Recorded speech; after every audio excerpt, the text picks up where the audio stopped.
Good morning friends, কে কীরকমের আছো? আশা করি ঠাকুরের কৃপায় সবাই ভালো আছো, আমিও ভালো আছি। আজ আপনাদেরকে আমি আমার ছোট্ট মিনি গার্ডেন দেখাবো। আমার বারান্দায় সদ্য সদ্য গাছগুলো লাগিয়েছি, বেশ তরতাজা হয়েছে গাছগুলো।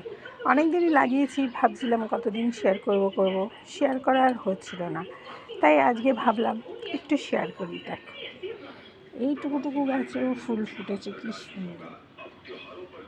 আর এই মানি প্ল্যান্টটা আমি যখন ভাড়া বাড়ির থেকে এই বাড়ি যখন এসেছি, এই গাছটা একদম মরে গেছিলো, মানে শুধু এরকমের ডাল ছিল, মানে এরকম হলুদ হলুদ হয়ে গেছিলো।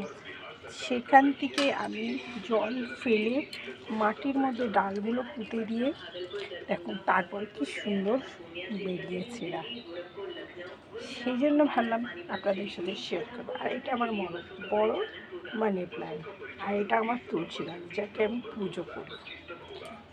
এটা জেট প্ল্যান্ট। আর এই গাছ দুটো আমার মরে গেছে, কী করে মরে গেছে আমি নিজেও জানি না। তাই ভাবলাম আপনাদের সঙ্গে এটুকু শেয়ার করি। এই একটা বাঁশ গাছ লাগিয়েছি, এখন হবে কি না আমি জানি না। লাগানোর দরকার, লাগিয়ে তো দিয়েছি, এবার দেখা যাক কত দূর কী হয়। কলেতে জল নেই।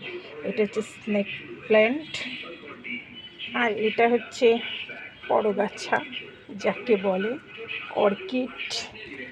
আর এটা একটা দেখো, আমার নিচে আছে এই গাছ বড় বড়, এর অত ভালো নাম জানি না, তাই আমি ছিটছিট কচুওয়ালা নাম দিয়েছি, যেহেতু ছিটছিট আছে।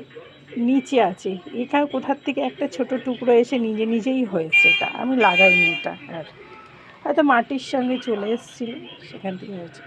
তাহলে ঠিক আছে ফ্রেন্ডস, আবার নেক্সট ভিডিওতে দেখা হচ্ছে। বাই।